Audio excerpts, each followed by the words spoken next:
어느 한 상견례 자리에서 벌어진 일이었어요. 어디서 잘난 척이야? 가난한 과부 주제에. 이거 먹고 우리 아들한테서 당장 떨어져 이 꺼머리들아. 예비 시어머니 강복자가 들고 있던 지폐 뭉치를 예비 사돈의 얼굴에 내던졌습니다. 돈이 허공에 흩날리며 바닥으로 떨어졌죠. 돈세례를 맞은 신부 측 어머니는 아무 말도 하지 않았습니다. 지폐가 뺨을 스치고 어깨 위로 떨어졌지만 눈 하나 깜빡이지 않았죠. 자신이 방금 돈을 던진 그 여자가 누구인지, 자신이 얼마나 큰 실수를 한 건지 강복자는 몰랐습니다.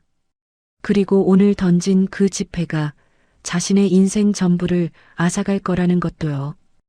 설거지, 산책할 때, 잠들기 전 이어서 듣기 편하게 지금 구독만 눌러주세요. 우리네 드라마 극장이 다음 편을 자동으로 챙겨드립니다. 오늘의 이야기 시작합니다. 늦은 오후 창밖으로 붉은 노을이 번지고 있었습니다. 서울 외곽의 조용한 단독주택가, 그중 한 집의 거실에서 박혜숙은 오래된 찻잔을 천천히 닦고 있었습니다. 찻잔에 새겨진 작은 금이 세월의 흔적을 말해주고 있었죠. 40년은 좋게 된 물건이었습니다. 남편이 처음 사업을 시작하던 해 시장 골목 그릇 가게에서 함께 골랐던 것이었습니다. 맞은편 소파에는 딸 윤민주가 앉아 있었습니다. 내일이면 남자친구의 부모님을 처음 만나는 상견례가 있는 날이었죠. 29, 꽃다운 나이의 민주였지만 그 얼굴엔 설렘보다 긴장이 더 짙게 서려 있었습니다. 엄마, 내일 뭐 입고 가실 거예요? 민주가 조심스럽게 물었습니다. 혜숙은 찻잔을 내려놓으며 딸을 바라보았습니다. 62의 나이가 무색하게 단정한 자태였지만 그 눈빛 속엔 세상의 풍파를 겪어온 깊이가 담겨 있었죠. 민주야. 혜숙이 나직이 불렀습니다. 돈이라는 건 말이다. 안경과 같아서 그걸 끼고 보면 사람의 진짜 알맹이가 보이질 않는단다. 민주가 고개를 갸웃거렸습니다. 혜숙은 자신의 손을 내려다보았습니다. 가늘고 고운 손이 아니었습니다. 마디마디가 굵고 손바닥엔 세월이 새긴 굳은 살이 박혀 있었죠. 엄마가 처음 장사를 시작한 게 24살 때였어. 대문시장 구석에서 국밥 한 그릇을 2,000원에 팔았지. 혜숙의 목소리가 아득해졌습니다. 새벽 4시에 일어나서 사고를 고았어. 손이 퉁퉁 붓고 겨울엔 동상이 터져서 피가 났지. 그때 엄마를 무시하던 사람들이 있었단다. 같은 시장 상인들 중에서도 국밥집 아가씨라고 말을 놓고 반말하는 사람들. 민주는 말없이 엄마의 손을 바라보았습니다. 그 거친 손마디 하나하나에 담긴 이야기를 읽어내려는 듯했죠. 그런데 말이다. 혜숙이 쓴웃음을 지었습니다. 엄마 사업이 커지고 나니까 그 사람들이 달라지더라. 예전엔 쳐다보지도 않던 사람들이 굽신거리고 사장님, 사장님 하면서 비위를 맞추려 들었어. 어떤 사람은 예전에 자기가 뭐라고 했는지도 기억 못하더구나. 나는 여전히 똑같은 사람인데 말이야. 혜숙은 찻잔을 들어 창밖을 바라보았습니다. 노을이 점점 짙어지고 있었습니다. 그때 깨달았어. 사람들은 배경이 보이면 본 모습 대신 보여주고 싶은 모습만 보여준다는 걸. 내 앞에서 천사처럼 구는 사람이 돌아서면 어떤 얼굴을 하고 있는지 알 수가 없더라고. 민주가 조용히 물었습니다. 그래서 내일 상견례에서 우리 형편을 숨기자는 거예요? 혜숙이 고개를 끄덕였습니다. 남자친구 이름이 태준이라고 했지? 그 집안이 바른식품이라는 회사를 한다고 들었어. 꽤 잘 산다면서?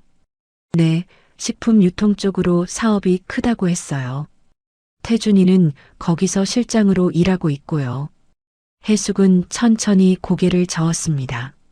민주야, 그쪽에서 우리 배경을 알게 되면 어떻게 할 것 같니? 분명 최고의 모습만 보여주려고 할 거야. 예의 바르게 굴고 친절하게 대하겠지. 하지만 그게 진심인지 아닌지 어떻게 알겠어? 민주는 대답하지 못했습니다. 해숙이 딸의 손을 부드럽게 잡았습니다. 엄마는 너가 평생을 함께할 사람의 진짜 모습을 보길 바라는 거야. 그 사람이, 그리고 그 사람의 가족이 정말로 너를 사람으로서 존중하는지, 아니면 뭔가 다른 걸 보고 있는지. 다른 거라면요? 배경이지. 돈이나 집안, 그런 것들 말이야. 해숙의 눈빛이 서늘해졌습니다. 세상엔 사람을 볼 때 그 사람의 됨됨이가 아니라 그 사람이 가진 것만 보는 이들이 있단다. 그런 사람들은 너가 뭘 가졌느냐에 따라 태도가 완전히 달라져. 오늘은 굽신거리다가도 내일 너가 빈손이 되면 발로 차버리는 거야. 민주의 얼굴에 복잡한 감정이 스쳤습니다. 태준을 2년 가까이 만나왔지만 정작 그의 부모님은 제대로 본 적이 없었습니다. 태준이는 늘 우리 부모님은 바쁘셔서라며 만남을 미뤄왔었죠. 엄마, 근데 태준이는 진심인 것 같아요. 저한테 늘 잘해줬거든요. 해숙이 부드럽게 미소 지었습니다. 그래, 태준이는 좋은 사람일 수도 있어. 하지만 민주야, 결혼은 두 사람만의 일이 아니란다. 시부모가 어떤 사람인지, 그 집안의 분위기가 어떤지에 따라 너의 평생이 달라져. 해숙은 잠시 말을 멈추었다가 이어갔습니다. 네 아빠가 돌아가시기 전에 그런 말씀을 하셨어. 사람을 볼 땐 그 사람의 본성을 봐라. 좋은 옷을 입었는지, 좋은 차를 타는지가 아니라 어려운 사람 앞에서 어떻게 행동하는지를 보라고. 민주의 눈가가 촉촉해졌습니다. 아버지는 민주가 20살이 되기 전에 세상을 떠났습니다. 오랜 투병 끝이었죠. 하지만 그 가르침만큼은 해숙이 늘 되새기며 살아왔습니다. 그렇다고 내일 상견례에서 가난한 척 하자는 게 아니야. 그저 우리는 그냥 평범한 모녀로 가자는 거야. 엄마가 사업을 한다. 그 정도만 알게 하렴. 우리 집이 어느 정도인지, 엄마가 뭘 하는지는 굳이 말할 필요 없어. 민주가 천천히 고개를 끄덕였습니다. 알겠어요, 엄마. 엄마 말씀이 맞는 것 같아요. 저도 솔직히 태준이네 부모님이 어떤 분들인지 궁금하긴 했거든요. 해숙이 딸의 머리를 쓰다듬었습니다. 현명한 선택이야. 만약 그분들이 진심으로 좋은 분들이라면 우리가 뭘 가졌든 상관없이 너를 예뻐해 주실 거야. 하지만 만약, 해숙의 목소리가 단호해졌습니다. 만약 우리를 무시하거나 함부로 대한다면 그건 절대로 네 탓이 아니야. 그 사람들의 그릇이 그만큼인 거지. 그런 집안에 내 딸을 보낼 순 없어. 창밖에 노을이 마지막 빛을 발하고 있었습니다. 해숙은 찻잔을 테이블에 내려놓으며 조용히 덧붙였습니다. 민주야, 엄마는 널 키우면서 단 한 번도 너가 부족하다고 생각한 적 없어. 너는 그 어떤 집안에 가도 부끄럽지 않은 아이야. 다만 그쪽에서 그걸 알아볼 수 있는 눈이 있는지 없는지 내일 확인해 보자꾸나. 민주가 자리에서 일어나 엄마를 꼭 안았습니다. 고마워요, 엄마. 내일 잘해볼게요. 해숙은 딸의 등을 토닥이며 창밖을 바라보았습니다. 노을이 지고 어둠이 내려앉기 시작했습니다. 내일이면 이 모녀의 운명을 가를 중요한 시험이 시작될 터였습니다. 해숙의 눈빛이 어둠 속에서 고요하게 빛났습니다. 그 눈빛 속엔 딸을 향한 깊은 사랑과 함께 세상 그 무엇도 두렵지 않다는 단단한 결의가 서려 있었습니다. 과연 내일 그들은 어떤 사람들일까? 해숙은 조용히 눈을 감았습니다. 상견례 당일 아침, 햇살이 창문 사이로 조용히 스며들었습니다. 해숙은 드레스룸 앞에 서 있었습니다. 널찍한 공간에는 고급 정장들이 가지런히 걸려 있었고 한쪽 벽면에는 보석함들이 줄지어 놓여 있었죠. 누가 봐도 평범한 살림이 아니었습니다. 하지만 해숙의 손은 화려한 옷들을 지나쳐 구석에 박혀있던 낡은 회색 정장을 꺼내 들었습니다. 10년도 더 된 옷이었습니다. 어깨 라인이 살짝 낡았고 단추도 요즘 유행과는 거리가 멀었죠. 하지만 해숙은 그 옷을 거울에 비춰보며 고개를 끄덕였습니다. 이 정도면 되겠구나. 민주가 드레스룸 문 앞에 서서 엄마를 바라보고 있었습니다. 밤새 잠을 설쳤는지 눈가에 옅은 그늘이 져 있었죠. 엄마, 정말 그 옷 입고 가실 거예요? 해숙이 고개를 돌려 딸을 바라보았습니다. 왜? 이상하니? 이상한 게 아니라 저쪽 집안도 사업한다는데 이렇게 가면 너무 무시당하지 않을까요? 민주의 목소리에 걱정이 묻어났습니다. 태준에게 들은 바로는 그의 부모님은 꽤나 체면을 중시하는 분들이라고 했거든요.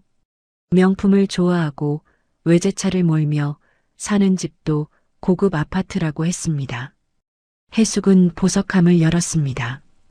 다이아몬드 반지, 에메랄드 목걸이, 고급 시계들이 반짝이고 있었죠. 해숙은 그것들을 하나하나 살펴보다가 모두 내려놓았습니다. 그리고 맨 아래 서랍에서 작은 상자 하나를 꺼냈습니다. 그 안에는 평범한 금반지 하나가 들어 있었습니다. 굵지도 않고 보석이 박힌 것도 아닌 그저 수수한 반지였죠. 이건 네 아빠가 사업 처음 시작할 때 사준 거야. 그때 우린 정말 가진 게 없었지. 이 반지가 우리 전 재산이나 다름없었어. 해숙이 그 반지를 손가락에 끼며 말했습니다. 아빠가 이 반지 사주면서 그랬어. 여보, 언젠간 더 좋은 걸 해줄게. 그리고 그 약속을 지키고 가셨어. 민주의 눈가가 붉어졌습니다. 해숙은 딸에게 다가가 어깨를 감싸 안았습니다. 민주야, 오늘 우리가 왜 이렇게 가야 하는지 다시 한번 말해줄게. 해숙의 목소리가 낮아졌습니다. 어젯밤의 부드러움과는 다른 서늘하고 명확한 어조였죠. 예비시댁에서 우리 배경을 알면 그들은 천사의 가면을 쓰고 나올 거다. 친절하게 굴고 예의 바르게 대하겠지. 하지만 가면 뒤에 진짜 얼굴을 보려면 우리 배경을 숨겼을 때 그들이 우리를 어떻게 대하는지를 봐야 해. 그러니까 일부러 못 사는 척 하자는 거예요? 아니, 가난을 연기하자는 게 아니야. 해숙이 고개를 저었습니다. 그저 평범함으로 가자는 거지. 특별히 잘 살지도 특별히 못 살지도 않는 그냥 보통 사람들처럼 말이야. 그래야 그 사람들의 진짜 모습이 드러나거든. 민주가 천천히 고개를 끄덕였습니다. 엄마의 말이 이해되기 시작했습니다. 인생의 반려자를 고르는 건 네 평생의 안목을 시험하는 거야. 해숙이 딸의 눈을 똑바로 바라보며 말했습니다. 오늘 우리는 가장 낮은 곳에서 그들의 그릇을 잴 거다. 그게 아빠가 너에게 바랐던 진짜 사람 보는 법이기도 하고. 민주는 엄마의 눈빛에서 단단한 결의를 읽었습니다. 그리고 자신도 모르게 등골이 서늘해지는 것을 느꼈죠. 평소에는 따뜻하고 자상하기만 한 엄마였지만 이런 순간에는 범접할 수 없는 카리스마가 느껴졌습니다. 알겠어요, 엄마. 저도 준비할게요. 민주는 자신의 방으로 돌아가 옷장을 열었습니다. 평소 즐겨 입던 명품 원피스들을 지나쳐 가장 단정한 흰색 셔츠와 검정 슬랙스를 꺼냈습니다. 귀걸이, 목걸이, 팔찌도 모두 빼고 작은 진주 귀걸이 하나만 남겼죠. 거울 앞에 선 민주는 낯선 자신의 모습을 바라보았습니다. 화려함을 벗어던진 모습이 오히려 깔끔해 보였습니다. 문득 이 모습이 진짜 자신인지도 모르겠다는 생각이 들었습니다. 민주야, 준비됐니? 해숙의 목소리가 들렸습니다. 민주가 거실로 나오자 역시 수수한 차림의 엄마가 현관 앞에 서 있었습니다. 우리 오늘 오랜만에 버스 타볼까? 민주가 살짝 놀랐습니다. 버스요? 택시라도 부를까요? 아니, 버스면 돼. 어차피 약속 장소가 버스로도 금방 가더라고. 해숙은 작은 손가방 하나만 들고 현관문을 열었습니다. 두 모녀는 나란히 정류장을 향해 걸었습니다. 이른 아침에 거리는 한산했고 선선한 바람이 불어왔습니다. 평소 같으면 느끼지 못했을 바람의 감촉이 오늘따라 선명하게 느껴졌습니다. 버스가 도착하자 민주가 먼저 올라탔고 해숙이 뒤따랐습니다. 오랜만에 타는 버스였습니다.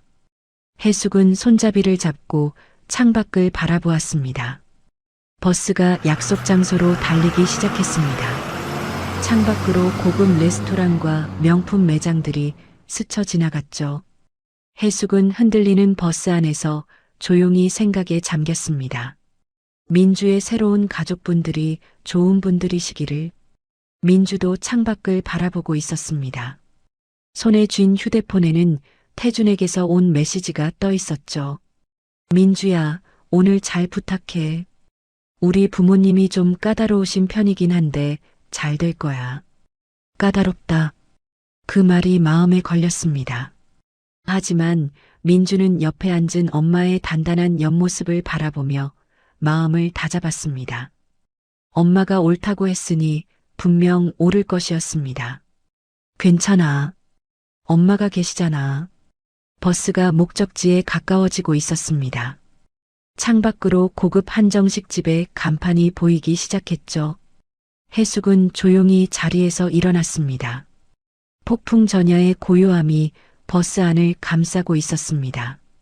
버스가 정류장에 멈추며 거친 브레이크 소리를 냈습니다. 고급 한정식집 바로 앞이었죠. 해숙이 먼저 내렸고 민주가 뒤따랐습니다. 바로 그 순간 검은색 외제 세단 한 대가 미끄러지듯 정류장 옆에 멈췄습니다. 윤기나는 차체가 햇빛을 받아 번쩍였죠. 운전석에서 내린 건 60 초반쯤 되어 보이는 남자였습니다.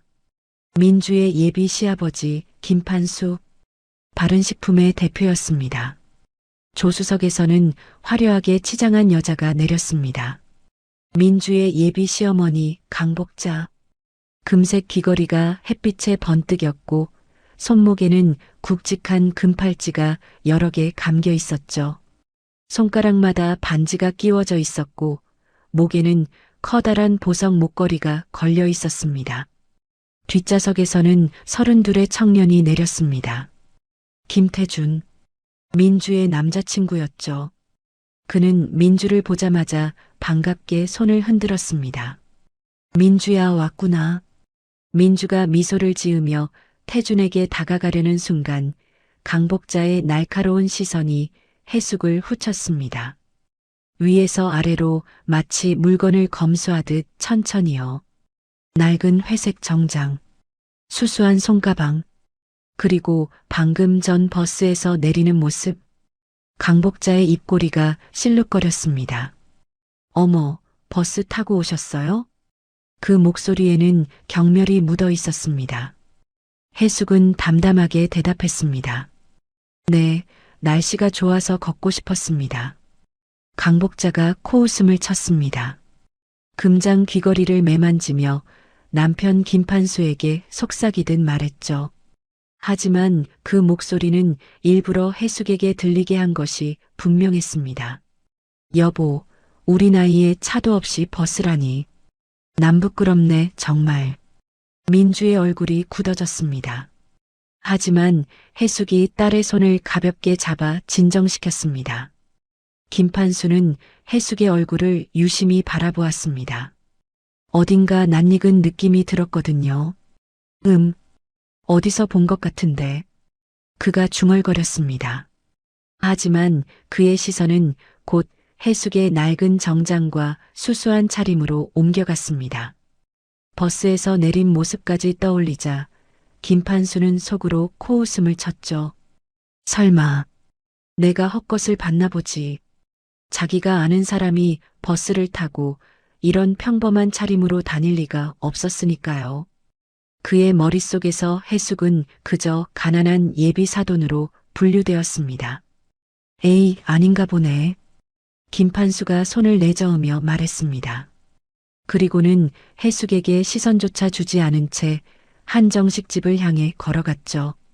강복자가 그 뒤를 따르며 해숙 모녀를 다시 한번 훑어보았습니다. 그 눈빛에는 이 정도 수준의 집안과 사돈을 맺어야 하나라는 불만이 가득했죠. 태준이 민주에게 다가와 작은 목소리로 말했습니다. 민주야, 미안. 우리 엄마가 좀 그래. 신경 쓰지 마. 민주는 억지로 미소를 지었습니다. 괜찮아. 들어가자. 해숙은 조용히 걸으며 앞서가는 김판수 부부의 뒷모습을 바라보았습니다. 강복자는 걸으면서도 연신 자신의 명품 가방을 과시하듯 들어 보였고 김판수는 고개를 뻣뻣이 세운 채 거들먹거리며 걸었죠. 해숙의 눈빛이 차갑게 가라앉았습니다. 하지만 그 표정은 금세 온화한 미소로 바뀌었죠. 아직은 참을 때였습니다. 아직은 그들의 본 모습을 더 봐야 했으니까요. 한정식 집 입구에 도착했습니다. 직원이 정중하게 인사하며 문을 열어주었죠. 강복자가 직원에게 거만하게 말했습니다. 예약한 방으로 안내해요. 제일 좋은 방으로 해놨을 거 아니야? 직원이 고개를 숙이며 안내했습니다. 복도를 지나 가장 안쪽의 넓은 룸으로 들어갔죠. 창밖으로는 정원이 보였고 실내는 고급스러운 한옥 인테리어로 꾸며져 있었습니다. 강복자가 먼저 상석에 앉았습니다. 김판수가 그 옆에 앉았고 태주는 맞은편에 자리를 잡았죠. 해숙은 딸 민주 옆에 조용히 앉았죠. 김판수가 팔짱을 끼며 해숙을 바라보았습니다. 그래, 뭐 하시는 분이라고 했죠? 우리 태준이한테 얼핏 들었는데 기억이 안 나서. 해숙이 담담하게 대답했습니다. 작은 사업을 하고 있습니다. 사업? 뭐 어떤 사업인데요? 김판수의 목소리에는 시큰둥함이 묻어났습니다. 버스 타고 온 사람이 무슨 대단한 사업을 하겠냐는 듯한 태도였죠. 유통 쪽입니다. 유통? 아, 그래요? 김판수가 콧방귀를 뀌었습니다. 우리 바른식품도 유통이긴 한데 규모가 꽤 되거든요. 백화점에도 납품하고 대형마트에도 들어가고 아마 들어보셨을 건데 바른식품 모르시려나? 해숙은 미소를 지으며 고개를 끄덕였습니다. 네, 들어본 것 같습니다. 강복자가 자랑스럽다는 듯 끼어들었습니다. 우리 바른식품이 해온 백화점에도 들어가 있어요. 해온 백화점 아시죠? 거기 지하식품관에 우리 반찬 코너가 있다고요. 해숙의 눈꺼풀이 살짝 떨렸습니다. 하지만 그것뿐이었죠. 그녀는 여전히 온화한 미소를 유지한 채 고개를 끄덕였습니다. 그렇군요. 대단하시네요. 민주는 옆에서 이 모든 상황을 지켜보고 있었습니다. 엄마가 보고 싶지 않아 하셨던 저들의 본성이 보일 것만 같았습니다. 강복자가 찻잔을 들며 해숙을 흘겨보았습니다. 근데 유통사업 하신다면서 차도 없으세요? 사업하는 사람이 버스 타고 다니면 거래처에서 무시당하지 않아요? 해숙이 차분하게 대답했습니다. 버스도 나쁘지 않습니다. 세상 구경도 되고요. 강복자가 피식 웃었습니다. 그 웃음에는 비웃음이 가득했죠. 세상 구경이라. 참 소박하시네요. 해숙은 그 비웃음에도 미소를 잃지 않았습니다. 하지만 그 눈 속에는 차가운 빛이 스쳐 지나갔습니다. 음식이 하나둘 차려지기 시작했습니다. 정갈하게 담긴 전체 요리와 제철 나물들이 테이블을 채웠죠. 하지만 강복자와 김판수의 관심은 음식이 아니었습니다. 그들의 시선은 오로지 해숙과 민주를 향해 있었습니다. 마치 면접관이 지원자를 심사하듯 위에서 내려다보는 눈빛이었죠. 김판수가 먼저 입을 열었습니다. 그래, 아가씨는 뭐 하는 사람이야? 우리 태준이한테 대충 들었는데 백화점에서 일한다고? 민주는 아가씨라는 호칭이 마음에 들지 않았지만 차분하게 대답했습니다. 네, 백화점 VIP 라운지에서 근무하고 있습니다. VIP 라운지? 김판수의 눈썹이 꿈틀거렸습니다. 뭐야? 사무직 아니었어? 고객 응대 업무입니다. VIP 고객분들께서 편하게 쉬실 수 있도록 안내하고 필요한 서비스를 제공하는 일이에요. 강복자가 찻잔을 탁 내려놓았습니다. 날카로운 소리가 룸 안에 울렸죠. 뭐? 고객 응대? 그러니까 우리 같은 사람들 수발이나 드는 애란 소리잖아. 민주의 얼굴이 살짝 굳었습니다. 하지만 그녀는 침착함을 잃지 않았습니다. 수발이라기보다는 서비스 전문직이라고 생각합니다. 서비스 전문직? 강복자가 비웃듯 말했습니다. 예쁜 말로 포장했네. 결국 손님들 비위 맞추는 일 아니야? 급이 너무 안 맞네, 정말.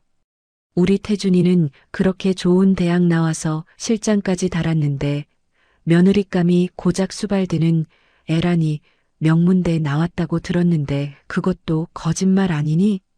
민주의 주먹이 무릎 위에서 꽉 쥐어졌습니다. 해숙은 딸의 떨리는 손을 보며 가슴이 아려왔지만 아직은 참았습니다. 이들의 밑바닥이 어디까지인지 더 봐야 했으니까요. 김판수가 팔짱을 끼며 불만스러운 표정을 지었습니다. 사무직인 줄 알았는데 아니었구먼. 사무직이면 뭐라도 쓸모가 있을 텐데. 쓸모요? 민주가 되물었습니다. 김판수가 거들먹거리며 말했습니다. 우리 바른식품이 백화점 여러 군데 납품하거든. 사무직이면 백화점 내부 정보라도 좀 빼올 수 있을 거 아니냐? 어떤 브랜드가 잘 나가고 어떤 자리가 좋고 그런 거 말이야. 근데 VIP 라운지에서 손님 시중이나 든다? 아무 쓸모도 없는 일을 하고 있었구먼. 시집 오면 그냥 일 관두고 집안일이나 해야겠네. 해숙의 눈빛이 차갑게 가라앉았습니다. 며느리를 사업도구로 이용하려는 속셈이 적나라하게 드러난 순간이었죠. 결혼을 통해 사람을 얻으려는 게 아니라 이용 가치를 따지고 있었습니다. 민주가 담담하게 대답했습니다. 저는 제 일에 자부심을 가지고 있습니다. VIP 라운지는 사람을 대하는 가장 정직한 곳이에요. 누가 진짜 품격 있는 분인지, 누가 겉만 번지르르한 분인지 그곳에서 다 보이거든요. 순간 룸 안에 묘한 정적이 흘렀습니다. 민주의 말이 마치 김판수 부부를 겨냥한 것처럼 느껴졌기 때문이죠. 강복자의 얼굴이 불그락푸르락해졌습니다. 뭐야, 이 애가 지금 우리를 가르치려 들어? 그런 뜻이 아니라. 됐어. 강복자가 손을 내저었습니다. 어쨌든 마음에 안 들어. 시집 와서 뭘 해먹겠다고. 집안일이나 제대로 할 줄 알아? 해숙이 조용히 입을 열었습니다. 민주는 집안일도 잘합니다. 어릴 때부터 제가 직접 가르쳤거든요. 강복자가 해숙을 흘겨보았습니다. 직접 가르쳤다고요? 아, 맞다. 남편분이 안 계시니까 혼자 다 하셨겠네. 근데 그게 자랑은 아니잖아요. 솔직히 말해서 애비 없이 큰애가 얼마나 제대로 배웠겠어요? 그 말에 민주의 눈가가 붉어졌습니다. 아버지 이야기가 나오자 참았던 감정이 올라오려 했죠. 돌아가신 아버지를 이런 식으로 모욕하다니 가슴이 찢어지는 것 같았습니다. 해숙의 손이 테이블 위에서 살짝 떨렸습니다. 하지만 그녀는 여전히 미소를 유지했습니다. 태준이 민주를 힐끗 쳐다보더니 작은 목소리로 속삭였습니다. 민주야, 너가 좀 참아. 우리 부모님이 원래 좀 그래. 결혼하고 나면 나아질 거야. 민주가 태준을 바라보았습니다. 그 눈에는 실망이 서려 있었죠. 부모님의 무례함을 말리기는커녕 자신에게 참으라고 하다니요. 태준아, 너는 이게 괜찮아? 태준이 눈을 피했습니다. 뭐가? 그냥 어른들 말씀이잖아. 원래 상견례가 다 이런 거야. 좀 불편해도 웃으면서 넘겨. 민주의 가슴에 서늘한 바람이 불었습니다. 인연을 만나면서 한 번도 느끼지 못했던 감정이었죠. 이 사람이 정말 자신이 알던 태준인가 하는 의문이 들기 시작했습니다. 연애할 때는 그렇게 다정하던 사람이 부모 앞에서는 완전히 다른 사람이 되어 있었습니다. 김판수가 젓가락을 들며 말했습니다. 어쨌든 우리 집안에 시집 오려면 각오 단단히 해야 할 거야. 바른 식품이 동네 구멍가게가 아니거든. 백화점, 대형마트, 온라인까지 전국에 납품하는 회사야. 앞으로 더 커질 거고, 그런 집안 며느리가 되려면 품위가 있어야지. 강복자가 맞장구를 쳤습니다. 맞아요. 품위. 근데 오늘 보니까 좀. 글쎄요. 그녀의 시선이 해숙의 낡은 정장을 훑쳤습니다. 옷도 그렇고 버스 타고 오신 것도 그렇고 솔직히 좀 창피하더라고요. 아까 식당 직원들이 우리 쳐다보는 눈 못 보셨어요?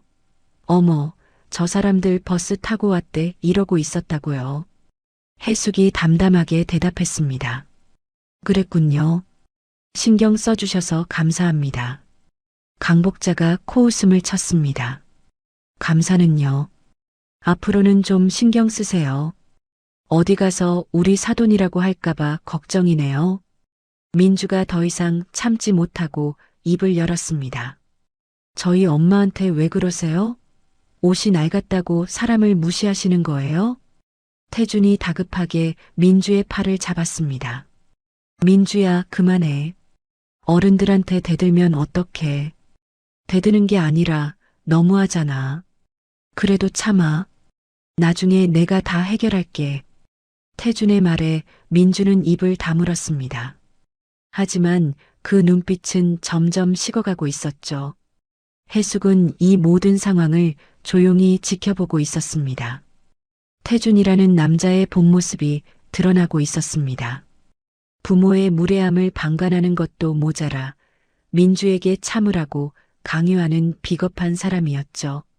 이런 남자와 결혼하면 민주는 평생을 혼자 외롭게 지낼 것이었습니다. 이 집안은 안 되겠구나. 해숙의 마음속에서 이미 결론이 나고 있었습니다. 하지만 아직 한 번 더 기회를 주기로 했습니다.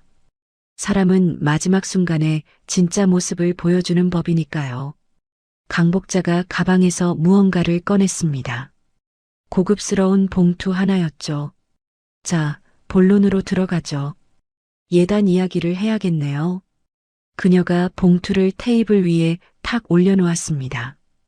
해숙은 그것을 바라보며 조용히 숨을 들이쉬었습니다. 폭풍이 다가오고 있었습니다. 강복자가 봉투에서 종이 한 장을 꺼냈습니다. 빼곡하게 적힌 글씨들이 보였습니다. 명품 브랜드 이름들이 줄줄이 나열되어 있었죠. 가방, 시계, 보석, 의류. 하나같이 수백만 원에서 수천만 원을 호가하는 것들이었습니다. 자, 이게 예단 리스트예요. 강복자가 종이를 해숙 앞으로 밀었습니다. 마치 계약서에 서명하라는 듯한 태도였죠. 우리 태준이가 장남이니까 예단도 제대로 받아야죠. 여기 적힌 대로 준비해 오시면 돼요. 해숙이 종이를 집어들었습니다. 천천히 훑어보는 그녀의 눈빛이 점점 차가워졌습니다. 가방만 3개, 시계 2개, 목걸이와 반지 세트, 그리고 현금까지. 합치면 억 단위가 훌쩍 넘는 금액이었죠. 이건 좀 과하지 않나요? 해숙이 조심스럽게 말했습니다. 아이들 결혼 혼수로는 너무 과한 것 같네요. 불필요한 사치품들보다는 차라리 아이들이 시작할 집이나 실질적으로 도움이 될 만한 것들을 서로 도와주는 게 어떨까요? 순간 강복자의 얼굴이 굳어졌습니다. 그리고 금세 불그락푸르락해지기 시작했죠. 뭐라고요? 과하다고요? 그녀의 목소리가 높아졌습니다. 이게 과해요? 우리 집안 수준에서 이 정도는 기본이에요.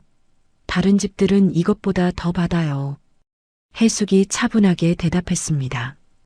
다른 집이 어떻든 저는 아이들에게 실질적인 도움이 되는 것을 해주고 싶습니다. 명품 가방이 평생을 함께하는 건 아니니까요. 지금 뭐라는 거야, 이 사람이. 강복자가 테이블을 탁 쳤습니다. 그릇들이 덜컹거렸죠. 이래서 애비 없는 애들하고 결혼시키지 말라는 거야. 그 말에 룸 안의 공기가 얼어붙었습니다. 민주의 얼굴이 창백하게 질렸죠. 돌아가신 아버지를 모욕하는 말이었습니다. 강복자는 멈추지 않았습니다. 오히려 더 격앙되어 소리를 질렀습니다. 수준이 맞아야 대화가 될 거 아니야? 가르쳐줄 남편이 없으니까 이런 기본도 모르는 거 아니야? 남편이 뭘 했길래 이 모양 이 꼴로 살아? 제대로 된 가장이었으면 생전에 이렇게 교육을 했겠어? 해숙의 손가락이 찻잔을 감싸 쥐었습니다. 그 손끝이 하얗게 질릴 정도로 힘이 들어갔죠. 남편의 이름이 더럽혀지는 것을 참는 건 생각보다 훨씬 어려운 일이었습니다. 김판수가 옆에서 거들었습니다. 그러게 말이야. 남편 복도 없었나 보네. 어쩐지 딸도 변변한 직장 하나 못 다니더라니. 태주는 고개를 숙인 채 아무 말도 하지 않았습니다. 민주가 떨리는 목소리로 그를 불렀습니다. 태준아. 태준이 민주를 힐끗 쳐다보더니 작은 목소리로 속삭였습니다. 민주야, 그냥 참아. 엄마가 좀 흥분하셨어. 나중에 내가 잘 말씀드릴게. 참으라고? 지금 돌아가신 우리 아빠 욕하는 거 안 들려? 그래도 어른인데 어떡해. 일단은 넘어가자. 민주의 눈에서 눈물이 흘러내렸습니다. 그동안 한 번도 본 적 없는 태준의 모습이었습니다. 아니, 어쩌면 이게 진짜 태준이었는지도 몰랐죠. 강복자가 비웃듯 말했습니다. 울긴 왜 울어? 사실을 말했을 뿐인데. 아버지가 제대로 된 사람이었으면 이 집안이 이 꼴이겠어? 바로 그 순간이었습니다. 깡! 맑고도 서늘한 소리가 룸 안에 울려 퍼졌습니다. 해숙이 들고 있던 찻잔을 테이블에 내려놓은 것이었죠. 모든 시선이 해숙에게로 쏠렸습니다. 그녀의 눈빛이 완전히 달라져 있었습니다. 아까까지의 온화함은 온데간데였고 차갑고 날카로운 빛이 서려 있었죠. 마치 다른 사람이 된 것 같았습니다. 평범한 옷차림은 그대로였지만 그 안에서 뿜어져 나오는 기세는 전혀 평범하지 않았습니다. 강복자가 순간적으로 말을 멈췄습니다. 김판수도 입을 다물었죠. 알 수 없는 위압감이 그들을 짓눌렀습니다. 평범한 과부라고 생각했던 여자에게서 상상도 못한 기세가 뿜어져 나오고 있었으니까요. 잠시 정적이 흘렀습니다. 하지만 강복자는 물러서지 않았습니다. 아니, 물러설 수 없었죠. 자존심이 허락하지 않았으니까요. 뭐야, 왜 그렇게 쳐다봐? 강복자가 히스테릭하게 소리쳤습니다. 그리고 갑자기 자신의 명품 가방을 열었죠. 그 안에서 지갑을 꺼내더니 수표와 지폐 뭉치를 움켜쥐었습니다. 어디서 잘난 척이야? 가난한 과부 주제에. 그녀의 손이 허공을 가르며 휘둘러졌습니다. 파사삭! 지폐들이 해숙의 얼굴을 향해 날아왔습니다. 몇 장은 뺨을 스쳤고 몇 장은 어깨 위로 떨어졌죠. 나머지는 바닥으로 나풀거리며 흩어졌습니다. 이거 먹고 우리 아들한테서 당장 떨어져. 이 거머리들아. 강복자가 발을 동동 구르며 악을 썼습니다. 민주가 자리에서 벌떡 일어났습니다. 지금 뭐 하시는 거예요? 뭐긴 뭐야. 너희 딱 봐도 돈 때문에 우리 집 아들한테 붙은 거잖아. 이 정도면 충분하지? 김판수도 거들었습니다. 그래, 이 정도면 됐잖아. 우리 집안에 어울리지 않는 건 본인들도 알 거 아니야. 태주는 여전히 고개를 숙이고 있었습니다. 손가락만 만지작거리며 아무런 행동도 취하지 않았죠. 사랑한다고 말했던 여자와 그 어머니가 모욕당하는 순간에도 그는 침묵했습니다. 해숙은 미동도 하지 않았습니다. 얼굴에 스친 지폐도, 어깨 위에 떨어진 지폐도, 바닥에 흩어진 지폐도 쳐다보지 않았습니다. 그저 흩날리는 지폐 너머로 강복자를 바라보고 있을 뿐이었죠. 그 눈빛이 너무나 고요해서 오히려 섬뜩했습니다. 해숙이 천천히 옆을 돌아보았습니다. 눈물을 흘리며 서 있는 민주가 보였죠. 해숙은 딸의 떨리는 손을 부드럽게 잡았습니다. 그리고 나직이 말했습니다. 민주야, 엄마, 앉으렴. 민주가 다시 자리에 앉았습니다. 해숙이 딸의 손을 따뜻하게 감싸주며 말했습니다. 민주야, 엄마는 딸 인생에 5점을 남기는 꼴 도저히 못 보겠구나. 해숙의 목소리는 낮고 차분했습니다. 하지만 그 안에는 단단한 결의가 담겨 있었죠. 이런 분들을 네 부모로 섬기며 평생 고개 숙이고 살게 할 순 없어. 내 생각은 정해졌는데 네 뜻은 어떠니? 민주가 눈물을 닦으며 고개를 들었습니다. 그리고 태준을 바라보았죠. 여전히 고개를 숙이고 있는 그 남자를요. 태준아, 민주가 불렀습니다. 태준이 고개를 들었죠. 너는 할 말 없어? 태준이 입술을 달싹거렸습니다. 하지만 아무 말도 나오지 않았죠. 그의 시선은 민주와 부모 사이를 오갔습니다. 결국 그는 고개를 다시 숙였습니다. 민주의 눈에서 마지막 빛이 꺼졌습니다. 알겠어. 민주가 해숙을 향해 고개를 돌렸습니다. 저도 엄마랑 같은 생각이에요. 해숙이 딸의 손을 꼭 쥐었습니다. 그리고 다시 김판수 부부를 향해 고개를 돌렸죠. 온화함은 사라지고 범접할 수 없는 위험이 서린 목소리가 흘러나왔습니다. 들으셨죠? 해숙이 천천히 말했습니다. 이 혼사는 없던 일로 하겠습니다. 강복자가 코웃음을 쳤습니다. 뭐, 없던 일로 해? 그쪽에서? 오히려 고맙네. 우리도 이런 집안이랑 사돈 맺기 싫었거든. 해숙은 그 말을 무시했습니다. 담담하게 이어갔죠. 사람의 가치를 고작 지폐 몇 장으로 가늠하는 천박한 분들에게 내 귀한 딸을 맡길 이유는 단 하나도 없습니다. 해숙이 자리에서 일어났습니다. 바닥에 흩어진 지폐를 밟고 지나가며 마지막으로 덧붙였습니다. 아, 오늘 당신들이 던진 건 돈이 아니라 당신들의 마지막 기회였습니다. 해숙의 눈빛이 서늘하게 빛났습니다. 그 오만의 대가가 얼마나 매서운지 머지않아 뼈저리게 알게 될 겁니다. 김판수가 비웃듯 말했습니다. 하, 웃기시네. 버스 타고 다니는 사람이 뭘 어쩌겠다고. 큰 소리는. 해숙은 대답하지 않았습니다. 그저 민주의 어깨를 감싸 안고 꼿꼿한 자세로 룸을 나섰죠.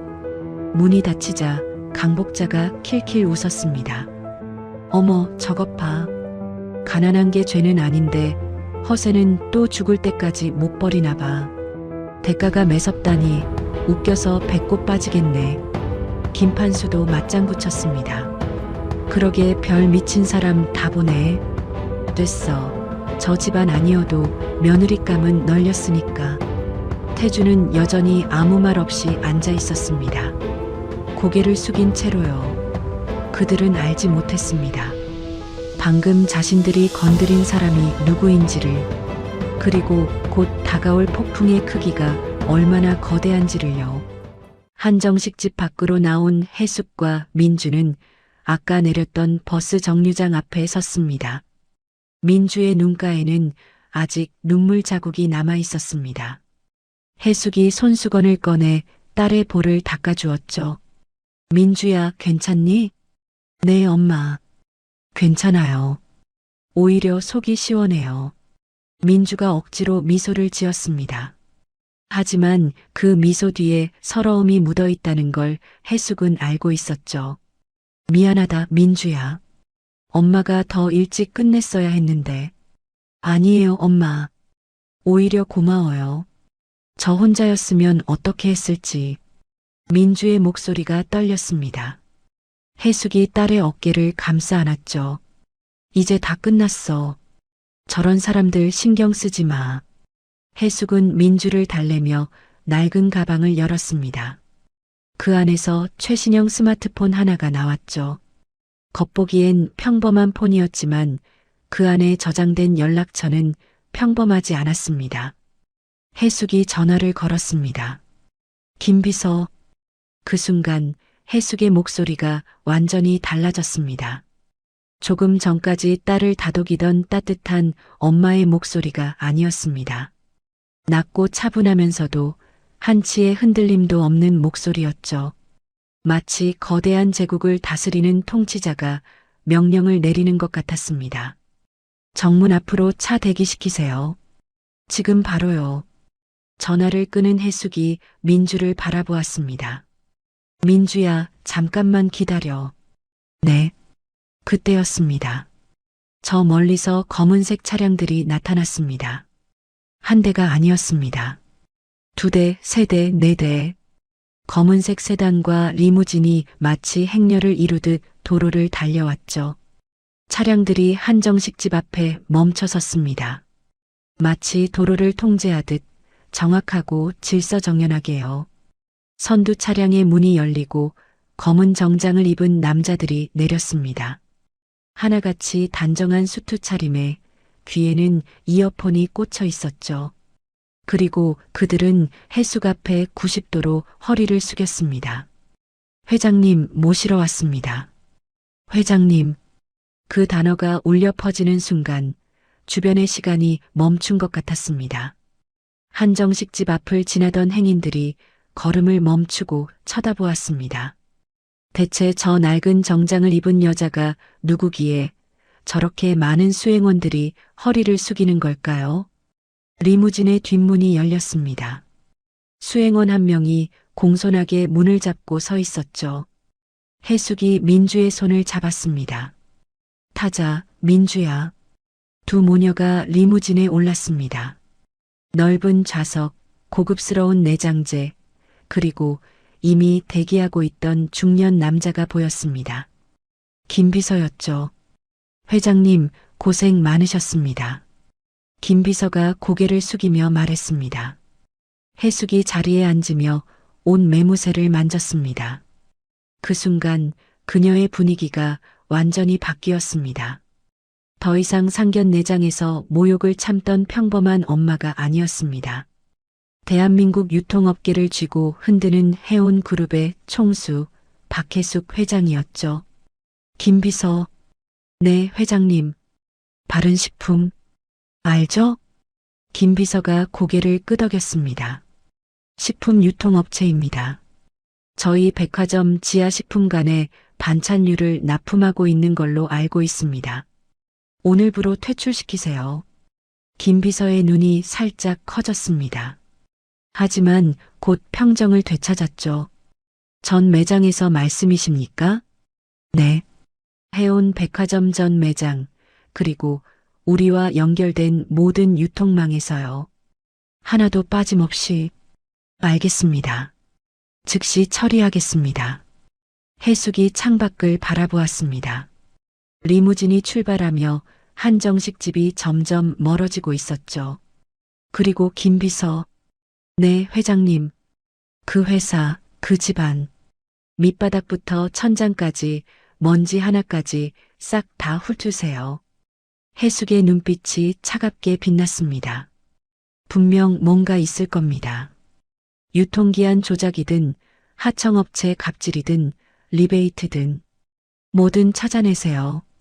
정상적인 방식으로 운영할 사장이 아닙니다. 알겠습니다. 최대한 빠르게 조사하겠습니다. 해숙이 고개를 돌려 김비서를 똑바로 바라보았습니다. 내 딸의 눈물값이 얼마나 비싼지 똑똑히 알게 해줄 생각입니다.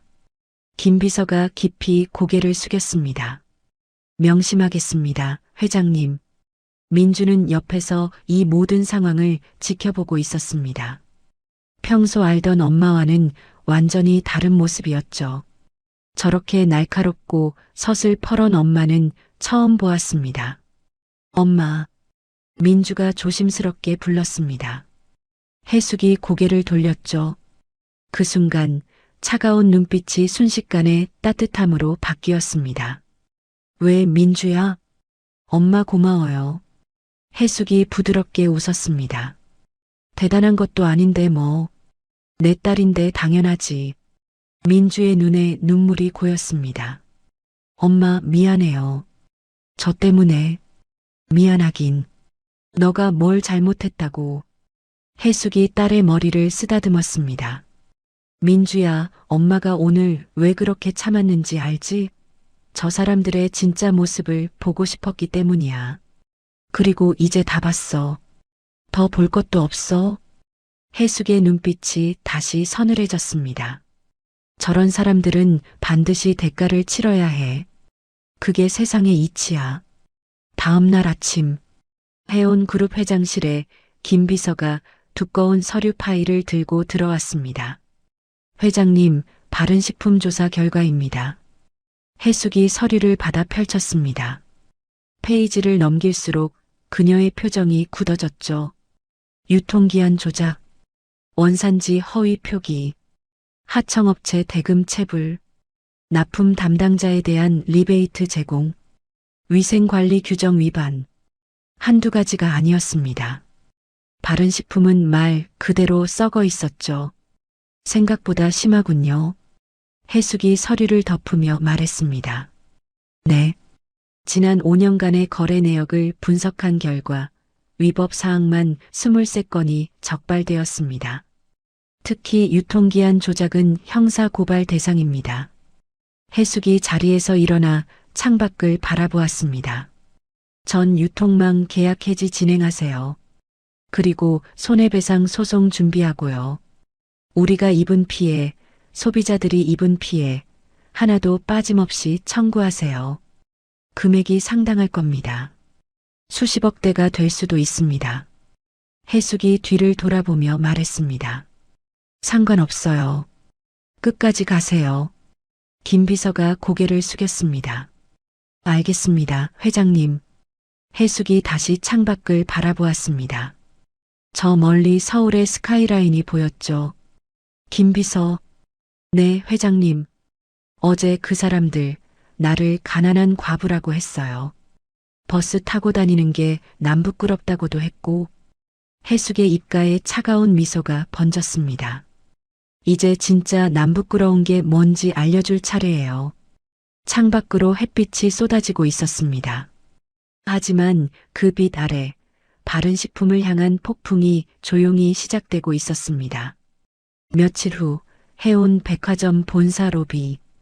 평소와 다름없이 분주한 아침이었습니다. 직원들이 출근하고 거래처 관계자들이 미팅을 위해 드나들었죠.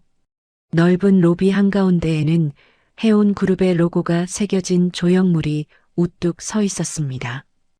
햇살이 유리창을 통해 쏟아져 들어와 대리석 바닥 위에 찬란한 빛을 뿌리고 있었죠. 그때 정문이 벌컥 열리며 한 남자가 뛰어들어왔습니다. 김판수였습니다. 얼굴이 벌겋게 달아올라 있었고 눈은 충혈되어 있었죠. 넥타이는 비뚤어져 있었고 머리카락은 산발이 되어 있었습니다. 며칠 사이에 10년은 늙어 보였습니다. 평소에 거들먹거리던 모습은 온데간데없고 다급함과 공포가 뒤섞인 표정이었습니다. 여기 책임자 나와. 김판수가 로비 한가운데서 고함을 질렀습니다. 지나가던 직원들이 깜짝 놀라 뒤를 돌아보았죠. 계약 해지? 그것도 일방적으로? 이게 말이 되는 소리야? 보안 요원들이 빠르게 다가왔습니다. 두 명이 김판수의 양팔을 잡았죠. 손님, 진정하시고 이쪽으로. 이거 나. 김판수가 발버둥을 쳤습니다. 나 바른식품 대표야. 5년 넘게 거래한 업체란 말이야. 그런 업체를 하루아침에 퇴출시켜? 이게 대기업의 갑질이지 뭐야. 그의 목소리가 로비 전체에 울려 퍼졌습니다. 사람들이 웅성거리기 시작했죠. 무슨 일인가 싶어 발길을 멈추는 사람들이 하나둘 늘어났습니다. 어떤 직원들은 휴대폰을 꺼내 들기도 했습니다. 담당자 나오라고 해. 아니, 책임자. 여기 회장이든 뭐든 나오라고. 김판수가 악을 썼습니다. 보안 요원들이 그를 붙잡고 있었지만 쉽게 제압되지 않았죠. 발버둥치며 소리를 지르는 그의 모습은 마치 도살장에 끌려가는 짐승 같았습니다. 손해배상이 뭐야? 위약금이 뭐야? 우리 회사 망하라는 거야. 김판수의 절규가 로비에 메아리 쳤습니다. 그의 눈에는 공포와 분노가 뒤섞여 있었죠. 바로 그때였습니다. 딩, 로비 중앙의 전용 엘리베이터에서 맑은 소리가 울렸습니다. 모든 시선이 그쪽으로 쏠렸죠. 로비의 웅성거림이 순간적으로 멎었습니다. 엘리베이터 문이 열렸습니다. 가장 먼저 검은 정장 차림의 수행원들이 나왔습니다. 좌우로 도열하며 길을 만들었죠. 그 뒤로 비서진과 임원들이 줄지어 나왔습니다. 수십 명의 사람들이 마치 한 사람을 위해 존재하는 것처럼 일사불란하게 움직였습니다. 그리고 마지막으로 한 여자가 모습을 드러냈습니다. 단정한 정장에 고급스러운 스카프, 우아하면서도 서슬 퍼런 위엄이 느껴지는 걸음걸이. 그녀가 걸어 나오자 로비에 있던 직원들이 일제히 허리를 숙였습니다. 회장님, 안녕하십니까? 회장님, 인사가 물결처럼 퍼져나갔습니다. 마치 바다가 갈라지듯 사람들이 양옆으로 물러나며 길을 만들었죠. 김판수는 그 광경을 멍하니 바라보고 있었습니다. 보안 요원에게 잡힌 채로, 입이 떡 벌어진 채로요. 그리고 수행원들 사이로 보이는 그 여자의 얼굴을 확인하는 순간 그의 심장이 멎는 것 같았습니다. 그 얼굴, 버스에서 내리던 그 여자, 낡은 정장을 입고 있던 그 여자, 자신이 남부끄럽다고 비웃었던 바로 그 여자였습니다. 버스? 김판수의 입에서 신음 같은 소리가 새어나왔습니다. 다리에서 힘이 빠지기 시작했죠. 당신이 왜 거기서 나와?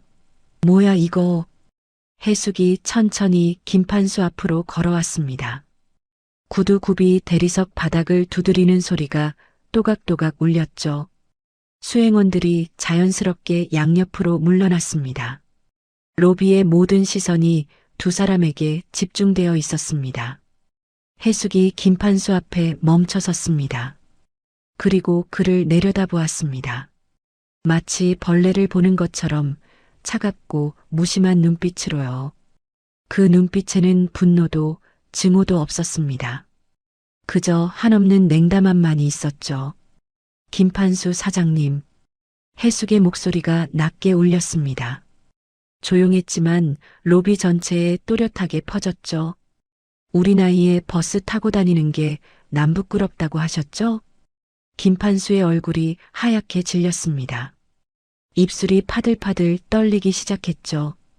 그제야 모든 것이 이해되기 시작했습니다. 이제 좀 알아보겠습니까? 내가 누군지. 김판수의 다리에서 완전히 힘이 빠졌습니다. 보안 요원들의 손을 뿌리치지도 못한 채 무릎이 꺾이며 바닥에 털썩 주저앉았죠. 아니, 이럴 수가. 그제야 모든 것이 이해되었습니다. 상견례 때 자신을 바라보던 그 눈빛, 모욕을 당하면서도 흔들리지 않던 그 태도, 마지막에 던졌던 그 말, 그 오만의 대가가 얼마나 매서운지 알게 될 것이라던 그 말. 모두 허세가 아니었습니다. 진심이었습니다. 로비에 모인 수백 명의 사람들이 지켜보고 있었습니다. 직원들, 거래처 관계자들, 방문객들까지 모두가 바닥에 주저앉은 김판수와 그 위에 서 있는 해숙을 바라보고 있었죠. 회장님. 김판수가 떨리는 손으로 해숙의 바지자락을 잡으려 했습니다. 무릎으로 기어가며 애원했죠. 제가 잘못했습니다. 제가 눈이 멀었습니다. 한 번만 봐주십시오. 해숙은 미동도 하지 않았습니다. 그저 차갑게 내려다볼 뿐이었죠. 잘못은 할 수 있죠. 단 책임은 끝까지 져야 하는 겁니다. 김판수의 손이 허공을 휘저었습니다. 해숙은 한 발짝 물러서며 그의 손길을 피했죠. 마치 더러운 것을 피하듯 자연스럽게요. 제발요, 회장님. 계약만 유지해 주시면 뭐든 하겠습니다. 무릎이라도 꿇겠습니다. 제발. 김판수가 이마를 바닥에 찧었습니다. 로비의 차가운 대리석 위에 그의 절규가 메아리 쳤죠. 해숙이 고개를 돌려 김 비서를 바라보았습니다. 김 비서. 네, 회장님. 악취가 심하군요. 해숙의 목소리는 감정 없이 담담했습니다. 마치 청소를 지시하는 것처럼 사무적이었죠. 당장 치우세요. 김 비서가 고개를 숙였습니다. 알겠습니다. 보안 요원들이 다가와 김판수를 일으켜 세웠습니다. 그의 양팔을 잡고 출구 쪽으로 끌고 갔죠. 안 돼. 안 돼요. 회장님, 제발.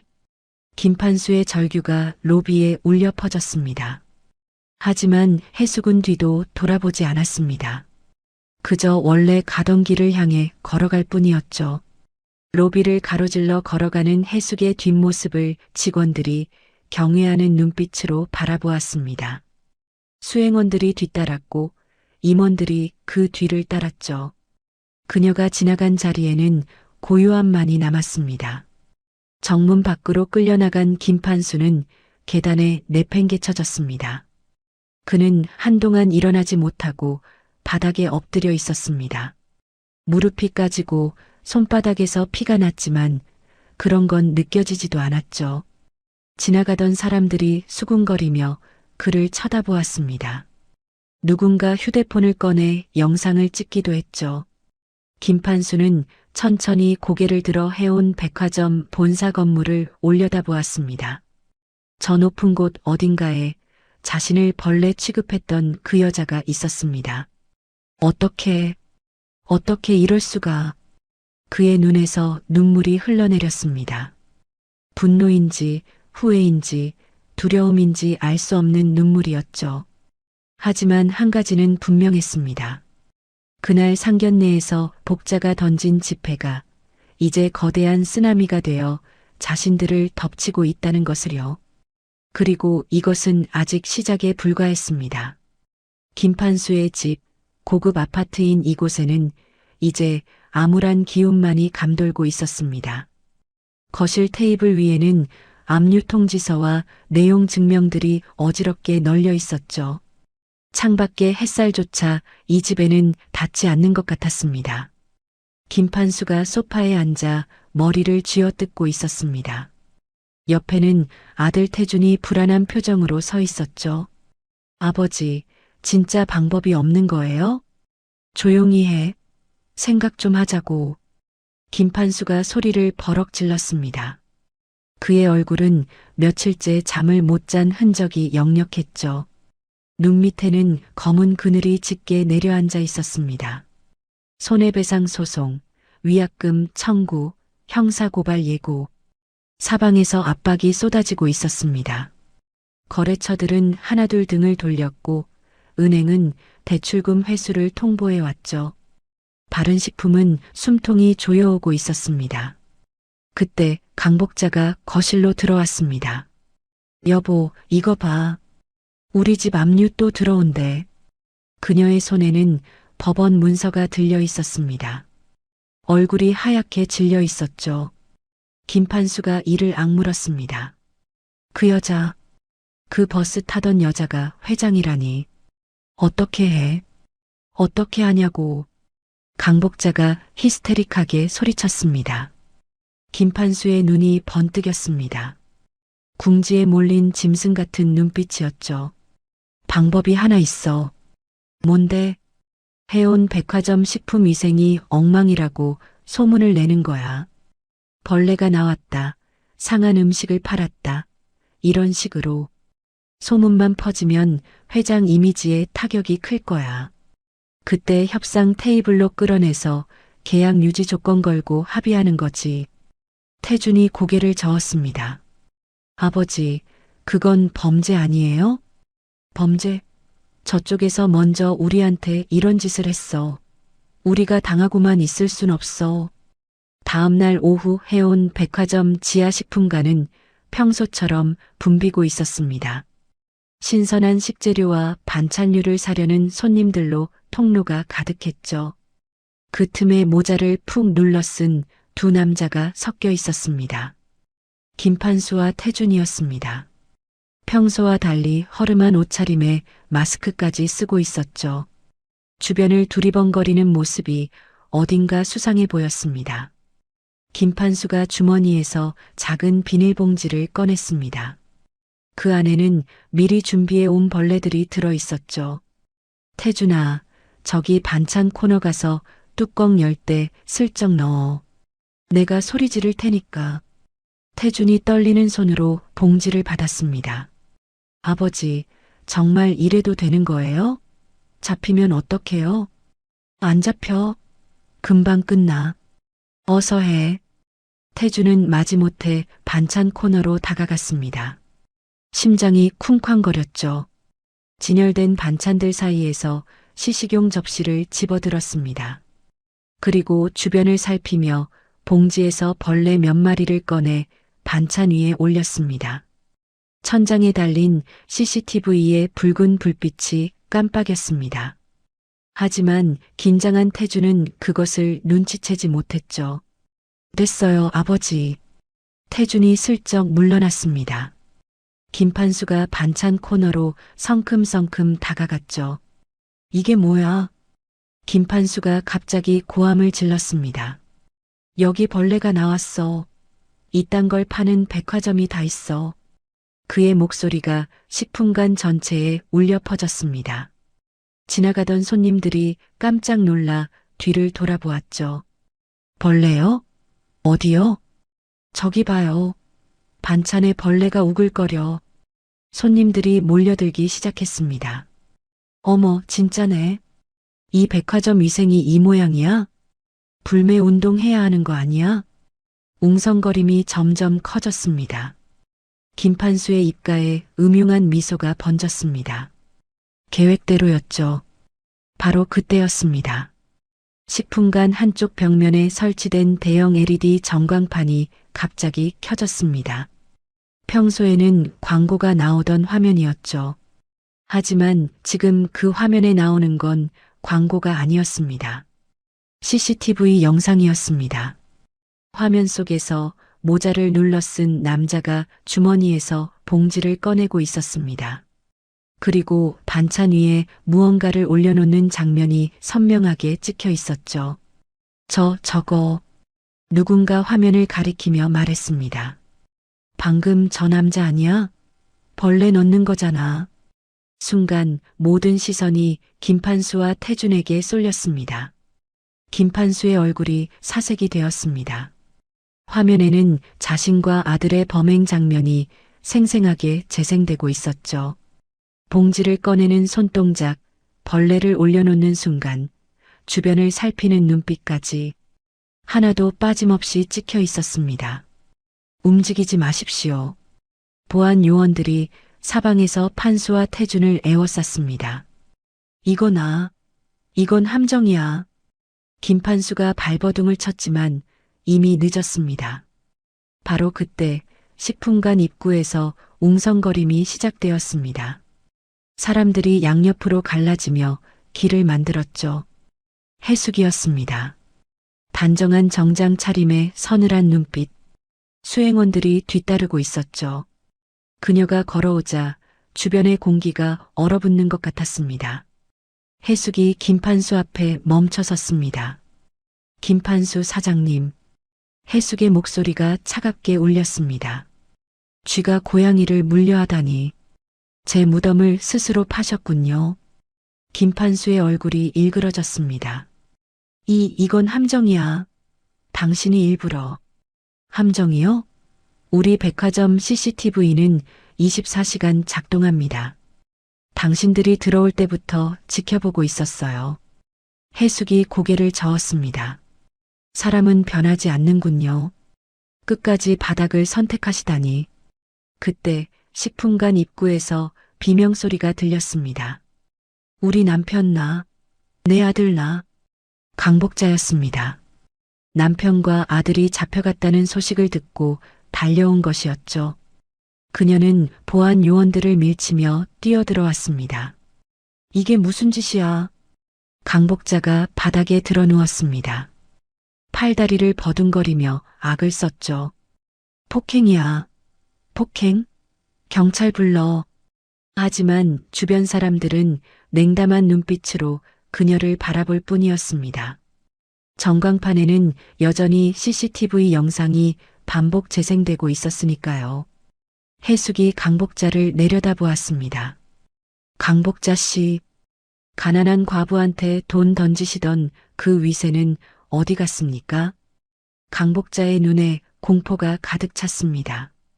해숙이 김비서에게 고개를 돌렸습니다. 경찰에 신고하세요.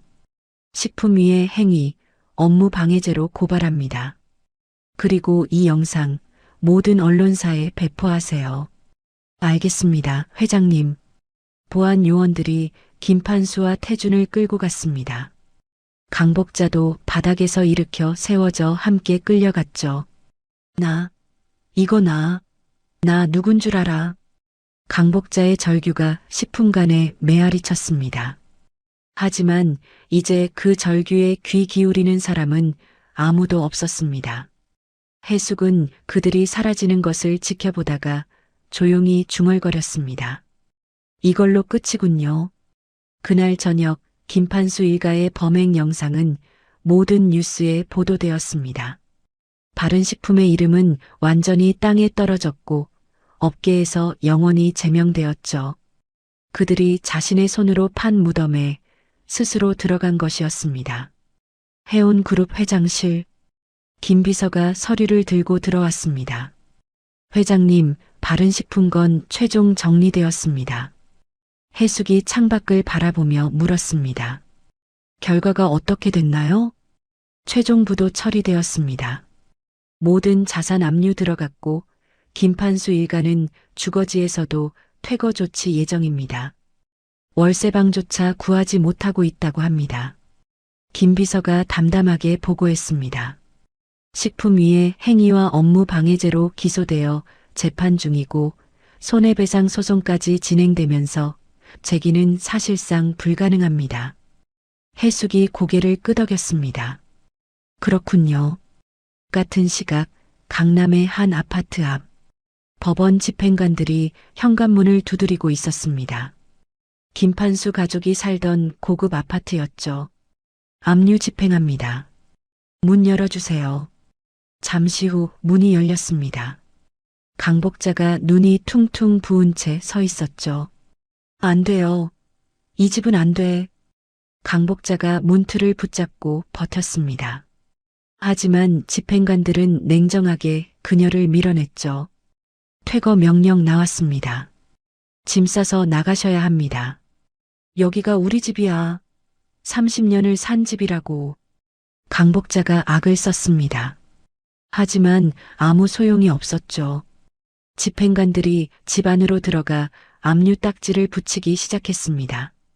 강복자가 명품 가방을 부여잡고 비명을 질렀습니다. 이것만은 안 돼. 이건 내 거야. 하지만 그마저도 압류 대상이었습니다. 집행관이 그녀의 손에서 가방을 빼앗았죠. 모든 자산이 압류 대상입니다. 안 돼. 안 돼. 강복자가 바닥에 주저앉아 울부짖었습니다. 김판수는 거실 한 구석에 넋이 나간 채 앉아 있었죠. 소주병이 손에 들려 있었습니다. 눈은 초점을 잃고 허공을 바라보고 있었습니다. 태주는 보이지 않았습니다. 뉴스에 자신의 얼굴이 나간 뒤로 친구들에게 버림받고 어딘가로 잠적한 상태였죠. 나가세요. 더 이상 여기 계실 수 없습니다. 집행관의 말에 강복자가 끌려 나왔습니다. 아파트 앞 도로에는 이삿짐도 없이 그들의 볼품없는 몰골만 남았죠. 한때 남들을 깔보며 거들먹거리던 그들이었습니다. 버스 타고 다니는 게 남부끄럽다고 비웃던 그들이었죠. 이제 그들에게는 버스 탈 돈조차 없었습니다. 다시 해온 그룹 회장실. 해숙이 김 비서에게 물었습니다. 바른식품 공장 직원들은 어떻게 됐나요? 회사 부도로 전원해고 통보를 받았습니다. 150여 명의 직원들이 하루아침에 일자리를 잃게 됐습니다. 해숙의 눈빛이 흔들렸습니다. 그 사람들은 죄가 없는데. 네. 김판수가 잘못한 거지. 그 밑에서 일하던 직원들이 뭘 잘못했겠어요. 성실하게 일했을 뿐인데 하루아침에 길거리에 나앉게 생겼잖아요. 해숙이 자리에서 일어났습니다. 바른식품을 우리가 인수하세요. 김 비서가 놀란 표정을 지었습니다. 인수하신다고요? 이미 부도 처리된 회사를요? 헐값에 인수할 수 있을 거예요. 어차피 파산 절차 밟으면 공장이고 설비고 다 헐값에 넘어가게 되어 있으니까. 해숙이 창밖을 바라보며 말했습니다. 공장은 살리고 직원들은 고용 승계하세요. 다만 회사 이름은 바꿔야겠죠. 바른식품이라는 이름은 이제 쓸 수 없으니까. 어떤 이름으로 하시겠습니까? 해숙이 잠시 생각했습니다. 해온식품. 우리 그룹 이름을 붙이세요. 해온그룹이 책임지고 운영한다는 뜻이니까요. 알겠습니다, 회장님. 며칠 후 바른식품 공장. 문이 닫혀 있던 공장 앞에 직원들이 모여 있었습니다. 모두 불안한 표정이었죠. 해고 통보를 받고 앞날이 막막했으니까요. 그때 검은색 차량들이 공장 앞에 멈췄습니다. 차에서 내린 건 해온그룹의 임원들이었습니다. 여러분, 좋은 소식이 있습니다. 임원 중 한 명이 마이크를 들고 말했습니다. 해온그룹에서 이 회사를 인수하기로 결정했습니다. 회사 이름은 해온식품으로 변경되지만 여러분의 고용은 모두 승계됩니다. 일자리를 잃지 않으셔도 됩니다. 순간 직원들 사이에서 웅성거림이 터져나왔습니다. 진짜요?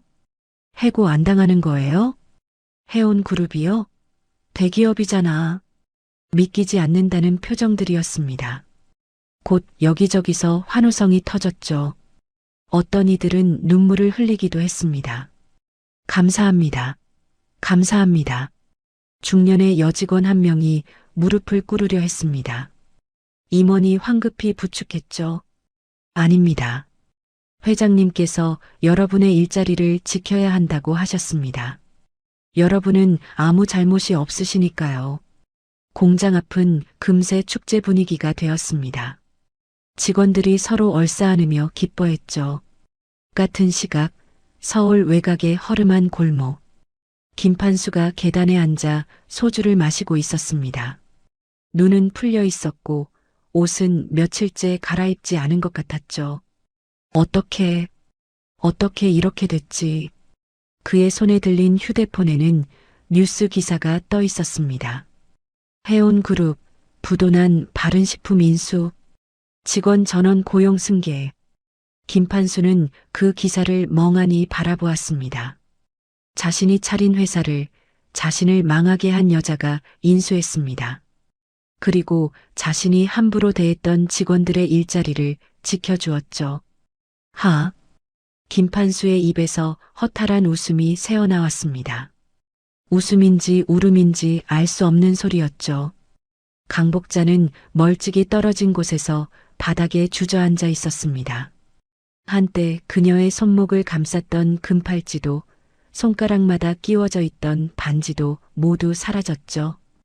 헐벗은 손목만이 쓸쓸하게 남아 있었습니다. 해온그룹 회장실. 김 비서가 보고했습니다. 해온식품은 정상 가동 시작했습니다. 직원들 사기가 매우 높습니다. 해숙이 미소를 지었습니다. 잘 됐네요. 회장님, 한 가지 여쭤봐도 될까요? 뭔가요? 왜 그들을 도우신 겁니까? 바른식품 직원들 말입니다. 굳이 인수까지 하실 필요는 없으셨잖아요. 해숙이 창밖을 바라보며 말했습니다. 김 비서, 제가 처음 사업을 시작했을 때 시장에서 국밥을 팔았어요. 그때 저를 도와준 사람들이 있었죠. 덕분에 여기까지 올 수 있었고요. 해숙이 김 비서를 돌아보았습니다. 죄인은 벌을 받아야 하지만 무고한 사람들까지 함께 벌받을 이유는 없어요. 그게 제가 배운 것이에요. 김 비서가 깊이 고개를 숙였습니다. 명심하겠습니다, 회장님. 창밖으로 노을이 지고 있었습니다. 해숙은 그 노을을 바라보며 남편을 떠올렸습니다. 여보, 나 잘하고 있는 거죠? 대답은 없었지만 마음속에서 따뜻한 무언가가 느껴졌습니다. 1년 후 해온 백화점 지하 하역장. 새벽 5시. 아직 해가 뜨지 않은 시각이었습니다. 차가운 공기 속에서 트럭들이 줄지어 들어오고 있었죠. 야, 빨리빨리 움직여. 느려 터졌네. 현장 반장의 고함 소리가 울려 퍼졌습니다. 그 소리에 허리를 굽힌 채 무거운 박스를 나르는 남자가 있었습니다. 한때 바른식품의 대표였던 김판수였죠. 1년 사이에 그는 완전히 다른 사람이 되어 있었습니다. 머리카락은 반백이 되었고 등은 굽어 있었습니다. 고급 양복 대신 낡은 작업복을 입고 가죽 구두 대신 찢어진 운동화를 신고 있었죠. 그것도 못 들어? 힘없으면 집에 가. 젊은 직원이 퉁명스럽게 말했습니다. 김판수는 아무 대꾸도 하지 못하고 고개를 숙인 채 박스를 날랐습니다. 그 옆에서 똑같이 박스를 나르는 젊은 남자가 있었습니다. 태준이었습니다. 그도 아버지와 마찬가지로 초라한 모습이었죠. 한때 잘 나가던 실장이었던 그가 이제는 막노동을 하고 있었습니다. 아버지, 저 이거 언제까지 해야 해요? 태준이 지친 목소리로 말했습니다. 시끄러워. 딴 데서 안 받아주잖아. 김판수가 낮게 으르렁거렸습니다. 바른식품 사건이 뉴스에 대서특필된 후 어느 회사도 그들을 받아주지 않았습니다. 결국 신원조회가 느슨한 일용직 노동밖에 할 수 있는 게 없었죠. 같은 시각 백화점 지하 화장실. 고무장갑을 낀 손이 변기를 닦고 있었습니다. 땀이 이마에서 줄줄 흘러내렸죠. 강복자였습니다. 한때 금팔찌를 주렁주렁 달고 명품 가방을 들고 다니던 그녀였습니다. 버스 타고 다니는 게 남부끄럽다고 비웃던 그녀가 이제는 남들이 쓴 변기를 닦고 있었죠. 아줌마 3층 화장실도 해야 해요. 빨리 해요. 관리 직원이 무뚝뚝하게 말하고 지나갔습니다. 강복자는 대답도 못하고 고개만 끄덕였죠. 어떻게 내가 이런 일을. 강복자의 눈에서 눈물이 흘러내렸습니다. 하지만 울고 있을 시간도 없었습니다. 일을 마치지 못하면 그날 품삯을 못 받으니까요. 오전 10시 해온 백화점 본관 로비가 화려하게 빛나고 있었습니다. 대리석 바닥은 윤기가 흘렀고 천장의 샹들리에가 찬란한 빛을 뿌리고 있었죠. 전용 엘리베이터 문이 열렸습니다. 해숙이 걸어 나왔습니다. 단정한 정장에 우아한 걸음걸이. 1년 전과 다름없는 위엄이 느껴졌죠. 그리고 그 옆에는 민주가 함께 걷고 있었습니다. 하지만 민주의 모습은 1년 전과 확연히 달랐습니다. VIP 라운지 직원의 유니폼이 아닌 고급 정장을 입고 있었죠.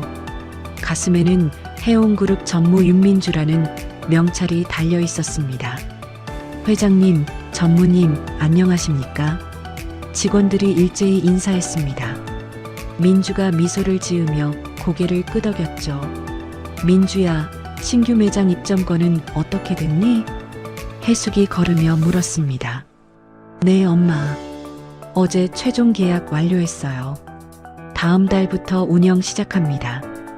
잘했네. 역시 우리 딸이야. 해숙이 흐뭇한 미소를 지었습니다. 민주는 지난 1년간 눈부신 성장을 보여주었습니다. 실무 경험을 바탕으로 탁월한 경영 능력을 발휘했고, 이제는 그룹의 핵심 인재로 자리 잡았죠. 두 모녀가 로비를 가로질러 걷고 있을 때였습니다. 저기, 떨리는 목소리가 들렸습니다. 해숙이 고개를 돌렸습니다. 청소복을 입은 여자가 멀찍이 서 있었죠. 강복자였습니다. 강복자의 눈이 해숙을 향해 있었습니다. 그 눈에는 두려움과 간절함이 뒤섞여 있었죠. 그녀가 떨리는 걸음으로 다가왔습니다. 회장님. 강복자가 해숙 앞에 무릎을 꿇으려 했습니다. 제발 한 번만 봐주세요. 제가 잘못했어요. 제가 눈이 멀었어요. 그녀의 손이 해숙의 구두를 향해 뻗었습니다. 하지만 해숙은 한 발짝 물러섰습니다. 그리고 강복자를 쳐다보지도 않은 채 마치 보이지 않는 유령이라도 되는 것처럼 그냥 지나쳐 걸어갔죠. 회장님, 제발요. 강복자의 절규가 로비에 울려 퍼졌습니다. 하지만 해숙은 뒤도 돌아보지 않았습니다. 다만 지나치면서 나직이 한마디를 남겼죠. 사람의 가치는 옷이 아니라 마음에 있다는 걸 이제라도 배웠길 바랍니다. 그 말을 끝으로 해숙과 민주는 로비를 벗어났습니다. 강복자는 바닥에 엎드린 채 흐느꼈죠. 지나가는 사람들이 수군거리며 쳐다보았지만 아무도 그녀를 도와주지 않았습니다. 오후 4시, 해숙과 민주가 백화점 정문 앞에 서 있었습니다. 엄마, 차 부를까요? 민주가 물었습니다. 해숙이 고개를 저었죠. 아니, 오늘은 버스 타자. 버스요? 응. 아빠 산소에 가려고. 오랜만에 버스 타고 가면 좋겠다. 민주가 미소를 지었습니다. 좋아요, 엄마. 두 모녀가 버스 정류장으로 걸어갔습니다. 잠시 후 버스가 도착했고 그들은 버스에 올라탔죠. 버스 뒷좌석에 나란히 앉은 모녀. 창밖으로 서울의 거리가 스쳐 지나갔습니다. 해가 서쪽으로 기울며 노을이 번지기 시작했죠. 하늘이 붉은빛과 주황빛으로 물들어갔습니다. 엄마, 민주가 창밖을 바라보며 말했습니다. 오늘 날씨가 참 좋네요. 해숙이 딸을 바라보았습니다. 그리고 부드럽게 미소 지었죠. 그러네. 아빠가 좋아하시겠다. 버스가 천천히 달렸습니다. 노을빛이 버스 안으로 스며들어 모녀의 얼굴을 따뜻하게 물들였죠. 엄마 고마워요. 민주가 해숙의 손을 잡았습니다. 뭐가? 그냥 다요. 항상 저 편에 서줘서, 저를 믿어줘서, 저한테 사람 보는 법을 가르쳐줘서. 해숙이 딸의 손을 꼭 쥐었습니다. 그건 엄마가 할 일이야. 그리고 아빠가 바랐던 거기도 하고. 민주의 눈가가 촉촉해졌습니다. 아빠한테 뭐라고 말씀드릴 거예요? 해숙이 창밖의 노을을 바라보았습니다. 우리 딸 잘 컸다고. 당신이 자랑스러워 할 거라고. 그리고 당신 말대로 사람의 마음을 잘 봤다고.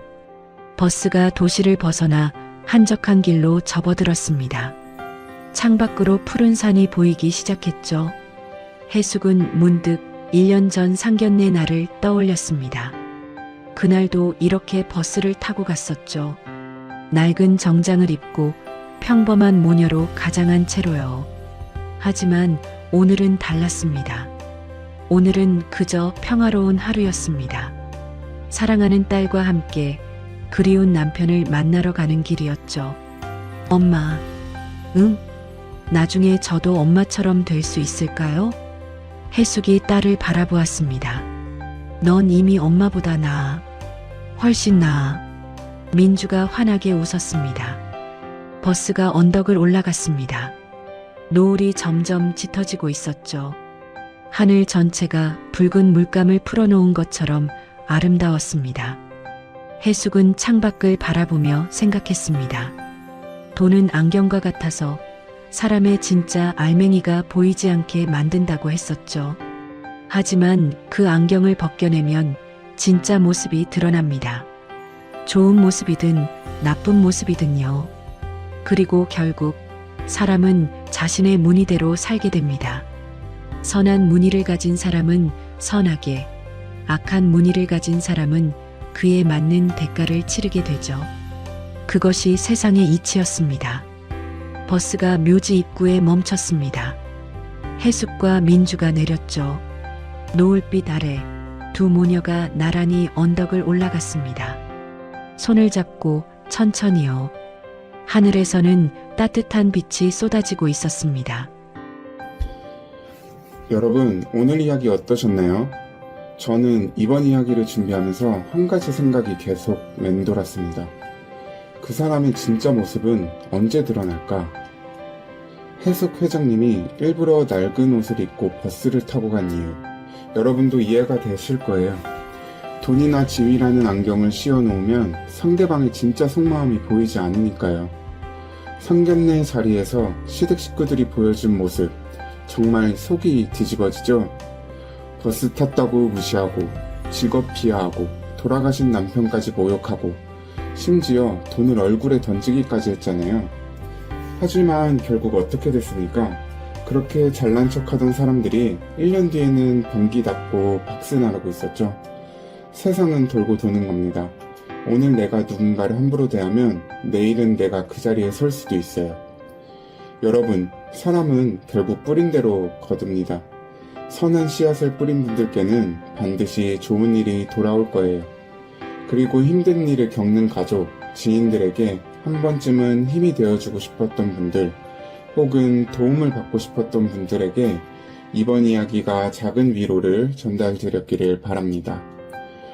오늘 이야기가 마음에 남으셨다면 구독과 알림으로 다음 만남을 예약해두세요. 우리네 드라마 극장이 다시 찾아갑니다. 그리고 오늘 이야기를 듣고 느낀 감정과 생각을 댓글로 소통해주세요.